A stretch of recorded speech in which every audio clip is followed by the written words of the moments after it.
అఖిలాండ కోటి బ్రహ్మాండ నాయకుడు శ్రీ వెంకటేశ్వర స్వామి కొలువైన తిరుమలలో సామాన్య భక్తుల కష్టాలు మీ ముందు లేదా సభ ముందు పెట్టడానికి చెప్తున్నా అధ్యక్ష.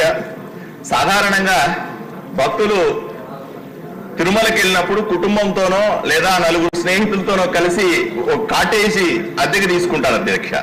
అద్దెకు తీసుకునే సమయంలో అద్దె ఒక రోజు అడ్వాన్స్ ముందుగా పే చేయాలి. అలాగే అదనంగా ఒక రోజు అద్దెని డిపాజిట్ చేయాల్సిన అవసరం ఉంటుంది అధ్యక్ష. దానికి ఎటువంటి అభ్యంతరం లేదు. కాకపోతే రూమ్ ఖాళీ చేయాల్సిన సందర్భంలో ఎవరైతే రూమ్ తీసుకునేటప్పుడు ముఖాన్ని చూపించి ఉంటాడో అతను కాకుండా వాడి కుటుంబ సభ్యులు కానీ స్నేహితులు కానీ ఎవరన్నా వెళ్తే తీసుకున్న డిపాజిట్ ని వెనక్కి ఇవ్వము అనే నిబంధన పెట్టారని చెప్తున్నారు. దీనివల్ల డిపాజిట్లు వెనక్కి రావట్లేదు, సామాన్యులు ఇబ్బంది పడతా ఉన్నారన్న విషయాన్ని మంత్రి గారి దృష్టి తీసుకెళ్తా ఉన్నా. పోనీ డబ్బులు ఇచ్చినప్పుడు మాత్రమే ఇలా జరుగుతుందా అంటే కాదు అధ్యక్ష. ఆన్లైన్ లో బుక్ చేసుకొని ఆన్లైన్ లో డబ్బులు కట్టుంటే కూడా వాళ్ళు ఏం చెప్తారు, మీకు ఆన్లైన్ లో డబ్బులు వెనక్కి వస్తాయని చెప్తారు. ఏ ఒక్క సామాన్య భక్తుడికి కూడా ఆన్లైన్ లో తిరుమల తిరుపతి దేవస్థానం నుంచి డబ్బులు వెనక్కి వచ్చినట్టుగా దాఖలు లేవు అధ్యక్ష. ఆ డిపాజిట్ డబ్బులు కూడా తక్కువేం కాదు అధ్యక్ష. తిరుమల తిరుపతి దేవస్థానం కాటేజీలు సుమారుగా 7,000 ఉన్నాయని ఒక అంచనా. రోజుకు 2,000 మందికి డిపాజిట్ ఇవ్వలేదనుకోండి, 1,000 రూపాయలు చెప్పిన తీసుకుంటే రోజుకు 20 లక్షల రూపాయలు టీటీడీకి మిగులుతుంది అధ్యక్ష. 20 లక్షలు ఇంటూ 30 రోజులు లెక్క పెడితే సుమారుగా 6 కోట్ల రూపాయలు నెలకి, సంవత్సరానికి 72 కోట్ల రూపాయలు టీటీడీకి డబ్బులు మిగిలిపోతా ఉన్నాయి. ఈ డబ్బుల్ని ఎక్కడ ఖర్చు పెడతా ఉన్నారు, ఏ డిపాజిట్ లో వేస్తా ఉన్నారని నేను అడుగుతా ఉన్నాను. నేను స్పష్టంగా అంతేకాదు అధ్యక్ష, అక్కడ అద్దెలు కూడా తక్కువేం లేదు అధ్యక్ష.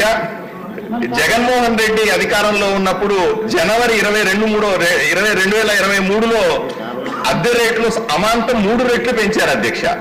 నా ఉదాహరణకి నారాయణగిరి గెస్ట్ హౌస్ లో అప్పటి వరకు 2023 ముందు వరకు కూడా 150 రూపాయలు అద్దె ఉంటే దాన్ని 1,700 రూపాయలకు పెంచారు అధ్యక్ష. అలాగే స్పెషల్ టైప్ కాటేజ్ నారాయణగిరిలో 750 రూపాయలు ఉన్న కాటేజ్ ధరని 2,200 రూపాయలకు పెంచారు అధ్యక్ష. సామాన్యుడి కష్టాలని పట్టించుకోకుండా ఈ విధంగా అద్దెలు పెంచడం, ఇచ్చిన డిపాజిట్లు కూడా వెనక్కి తీసుకోవడం అన్యాయం అధ్యక్ష. సామాన్య భక్తుని 1 సార్లు కాదు 2 సార్లు గుండుకి ఇస్తున్నారు అధ్యక్ష తిరుమల తిరుపతి దేవస్థానంలో. ఈ విషయాన్ని సీరియస్ గా పట్టించుకోవాలని, నియమ నిబంధనలను మార్చాలని, అలాగే నలుగురుంటే ఎవరు పోయి ఆ కీ ఇచ్చేసినా సరే డిపాజిట్ వెనక్కి ఇచ్చేలాగా చర్యలు తీసుకోవాలని మీ ద్వారా మంత్రి గారిని కోరుకుంటున్నాను అధ్యక్ష. విషయంగా ఇక్కడ పాయింట్ ఏంటంటే, రూమ్ తీసుకున్నప్పుడు డిపాజిట్ తీసుకుంటారు, రూమ్ ఖాళీ చేస్తే డిపాజిట్ వెనక్కి ఇవ్వాలి.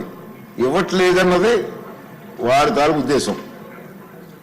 దానికి క్లారిటీ సరిపోద్ది.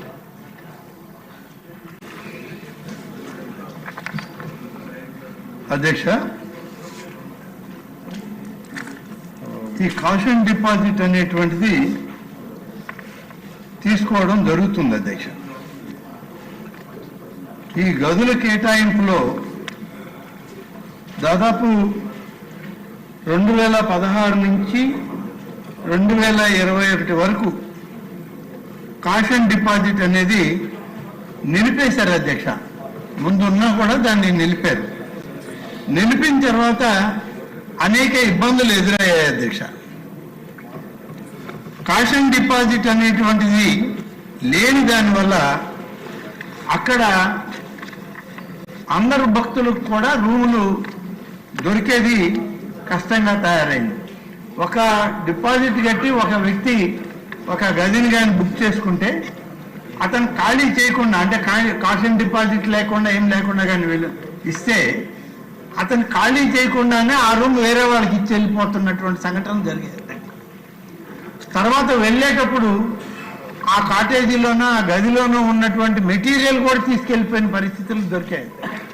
ఇవన్నీ అధ్యయనం చేసిన తర్వాత కాషన్ డిపాజిట్ అనేటువంటిది అవసరం, దీన్ని డిపాజిట్ పెట్టి అలాగే ఫేషియల్ ఐడెంటిటీ కానీ పెడితే ఎవరు తీసుకున్నా మళ్ళీ తిరిగి వెళ్ళేటప్పుడు ఆ ఫేషియల్ ఐడెంటిటీ వస్తేనే ఆ కాషన్ డిపాజిట్ ఇవ్వడం, లేకుంటే అది వచ్చినప్పుడు ఇవ్వడం అనేటువంటిది ఒక విధానం అధ్యక్ష. దీనిలో 3 రకాలు ఉన్నాయి అధ్యక్ష. ఒకటేమో డబ్బుగా కడితే వెంటనే డబ్బు తిరిగి ఇచ్చేయడం జరుగుతుంది అధ్యక్ష ఏ భక్తుడికైనా. వాళ్ళు కానీ ఆన్లైన్లో బుక్ చేసుకుంటే తిరిగి ఆన్లైన్లోనే వాళ్ళకి రిటర్న్ చేయడం కూడా జరుగుతుంది అధ్యక్ష.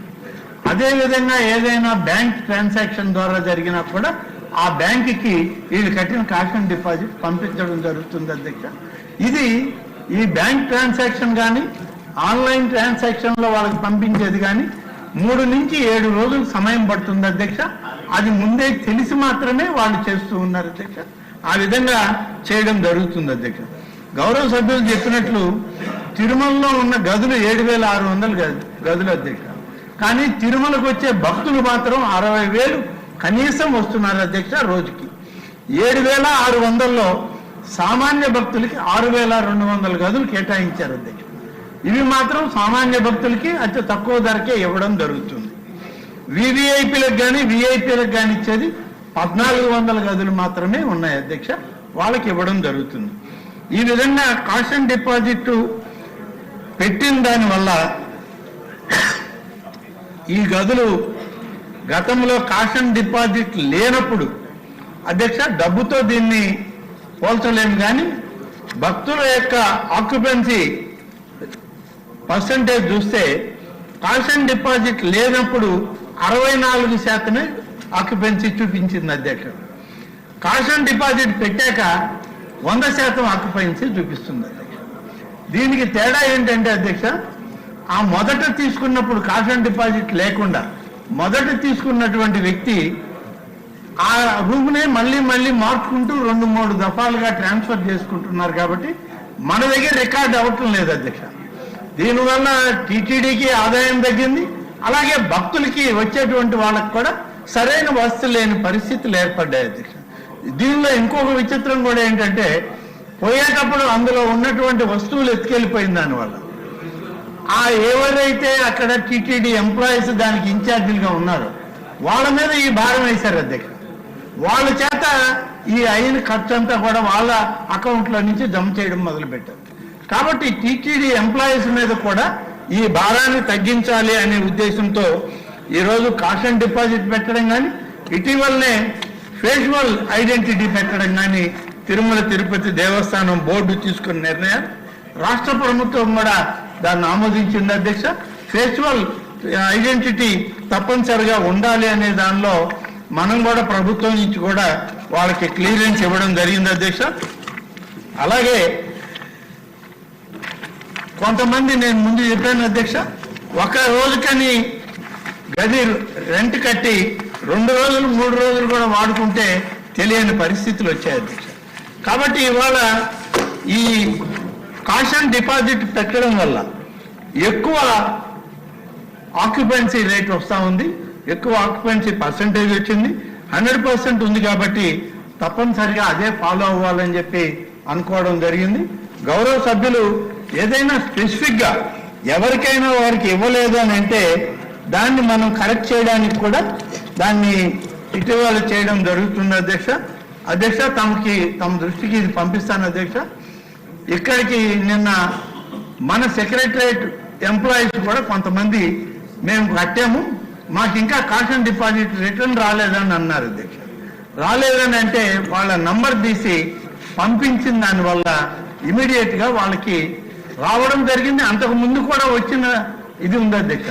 ఎందుకంటే మనం అక్కడి నుంచి వీళ్ళకి మెసేజ్లు ఇస్తాం అధ్యక్ష. 7 రకాలుగా మెసేజ్లు పంపిస్తున్నారు, క్యాష్ అండ్ డిపాజిట్ రిటర్న్ చేశాను. ఆ 7 రకాలు కూడా SMS ద్వారానే వచ్చినాయి అధ్యక్ష. తిరుమల తిరుపతి దేవస్థానంలో ఈ SMSలు పంపించేటువంటి వ్యవస్థలో అక్కడ ఆ యొక్క కొండల పైన ఉన్నటువంటి టెరైన్ వల్ల సరైనటువంటి సిగ్నల్స్ లేవు. ఒక్కొక్కసారి భక్తులు టెంపుల్లోకి వెళ్ళడము లేకుంటే ప్రయాణంలో ఉండడంతో ఈ సిగ్నల్స్ అందకపోవడం వల్ల మెసేజ్లు సరిగా పోవట్లేదు అధ్యక్ష. ఇప్పుడు SMS ద్వారా దాన్ని మార్పు చేసి వాట్సాప్ మెసేజ్లు కానీ పంపిస్తే ఇది ఒకవేళ ఆ సమయంలో కాకపోయినా తర్వాత 1 గంట 2 గంటల తర్వాత కూడా ఆ యొక్క భక్తుడికి వాట్సాప్ మెసేజ్ చేరే అవకాశం ఉంటుంది. కాబట్టి వాట్సాప్ మెసేజ్ల ద్వారా కూడా ఇప్పుడు పంపించడానికి ఒక ప్రయత్నం జరుగుతుంది అధ్యక్ష. ఆ విధంగా చేయాలని కూడా నిర్ణయం తీసుకోవడం జరిగింది. ఈ అలాట్మెంట్స్ ఏ విధంగా జరిగాయి, ఏ విధంగా ఇచ్చారు, వాళ్ళ కాస్ట్ అండ్ డిపాజిట్స్ ఎలా రిటర్న్ చేస్తారు